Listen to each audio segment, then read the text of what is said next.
Hi hello everyone.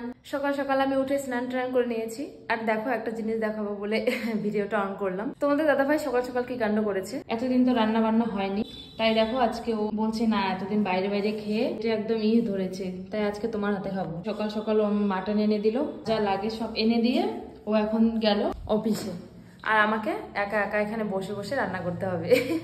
তো চলো সাথে থাকো। খানিকটা লবণ, খানিকটা হলুদ, অল্প খানিক লঙ্কার গুঁড়ো, তেল দিয়ে সুন্দর করে কষিয়ে রাখতে হবে।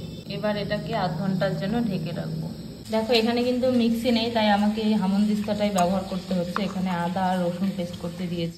এরপর আমি কড়াইয়ে তেল গরম করে ভালো করে পেঁয়াজটাকে দিয়ে কাঁচা লঙ্কাটাকে দিয়ে ভালো করে ভেজে নিলাম। নেওয়ার পর একটু টমেটো দিলাম, টমেটোটাকে আগে কুচি করে রেখেছি। টমেটোটাকে দিয়ে ভালো করে একটু ভাজতে হবে যাতে গন্ধটা চলে যায়। এরপর একটু নুন, হলুদ, সামান্য জিরে গুঁড়ো, সামান্য ধনে গুঁড়ো, সামান্য শুকনো লঙ্কার গুঁড়ো দিয়ে ভালো করে কষিয়ে নিচ্ছি। তারপর এটাকে তেল ছেড়ে দিলে একটু জল দিয়ে কষাতে হবে ভালো করে। মাংসটা হয়েই এসছে আমার, আর একটু ফুটে গেলে নামিয়ে নেব। দেখো আমার মাংস রান্না কমপ্লিট।